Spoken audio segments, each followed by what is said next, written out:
ওদেরকে জিজ্ঞেস করেন, অথচ সারাদিনে একবার আল্লাহ বলে না।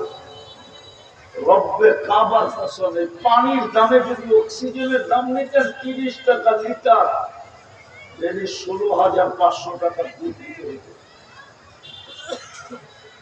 30 টাকা লিটার যদি ডেলি অক্সিজেনের বিল নিতেন, 1 লিটার 30 টাকা। যান হাসপাতাল গুলাতে যা দেখেন আইসিইউর বিল ডেলি কত। জান না, আইসিইউর মেন তো মেডিসিন না, মেন তো হলো অক্সিজেন লেভেলকে ঠিক রাখা, ভেন্টিলেটর। মেডিসিন তো ফ্যাক্টর না, বড় জিনিস মেডিসিন না আইসিইউ। আইসিইউর মেইন হলো তার অক্সিজেন লেভেলকে ঠিক রাখা, ভিতরের অক্সিজেনকে ঠিক রাখা। এটা হলো মেইন কার্যকরিতা তার দরকার।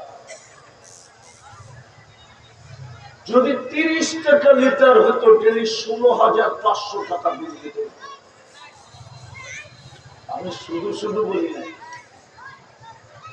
আমরা ডেলি 550 লিটার অক্সিজেন। বাংলাদেশে যে বারবার ভূমিকম্প আসতেছে, এক সপ্তাহের ভিতরে 4 বার, গত শুক্রবার থেকে বৃহস্পতিবার পর্যন্ত 4 বার ভূমিকম্প হয়েছে। শুধু শুধু আসে না।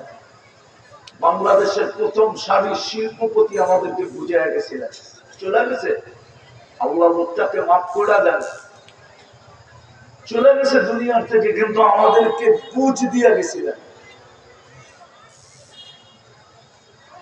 উনি পুরা ডাক্তারের টিমকে 2020-এ বলছিলেন, করোনার সময়, আমি সুস্থতা চাই না, তোমরা আমাকে শুধু স্বাভাবিক শ্বাস নিতে দাও, আমি এন্টার যমুনা কোম্পানি তোমাদের নামে লিখে দেব। ব্যাপারে আছে বলেন, সারাদিন আল্লাহর বুক করি কতটুকু, আল্লাহ আল্লাহ করি কতটুকু। এই মজমায় তো পীরের মুরিদও দেখা যেতেছে। কয়জন হবে ডেলি 100 বার মনের থেকে আল্লাহ বলে? নিজের বিবেক দিয়ে নিজের হিসাব করে। ডেলি কিন্তু আমার কথা সহজে বুঝে আসবে।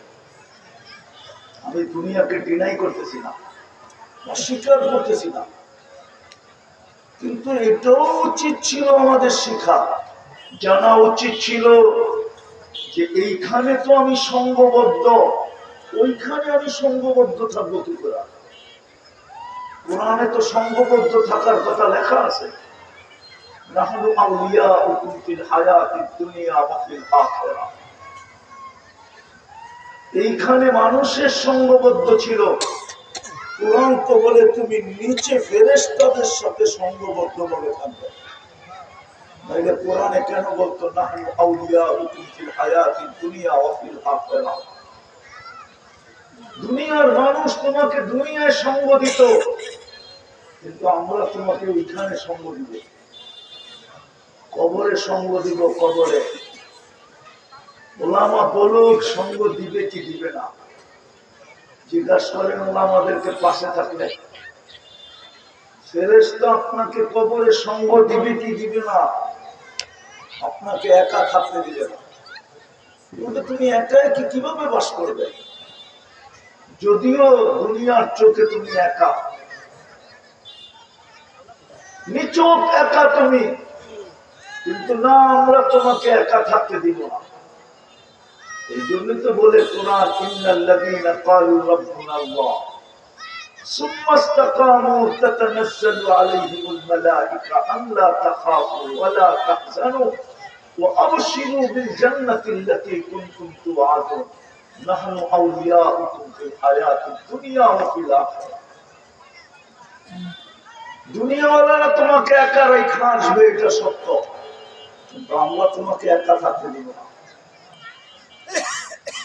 আমরা তোমাকে সঙ্গ দিব। বলেন, ওই সঙ্গ পাওয়া আমি কতটুকু শিখলাম, কতটুকু জানলাম, কতটুকু করলাম? যে এইখানে সঙ্গ ছেদ হবে, ওইখানে আমার সঙ্গ মিলা যাবে। কবরে সঙ্গ মিলবে। ঠিক এরকম ওলামাদেরকে জিজ্ঞেস করেন, এক এক আমল এক এক রূপ নিয়ে চতুর্দিকে আপনাকে বেষ্টিত রাখবে, চতুর্দিকে আপনাকে বেষ্টিত রাখবে। একা ভাব ভাবতেও দিবে না, একাত্ম বোধ হইতেও দিবে না, একাত্ম ভাব ভাবতেও দিবে না।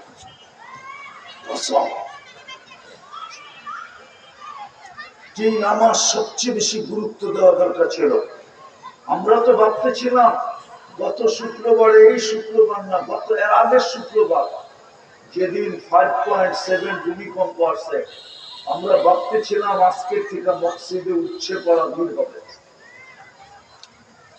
কিন্তু দেখছি না, মসজিদে কোনো ভিড় নাই আগের মতো।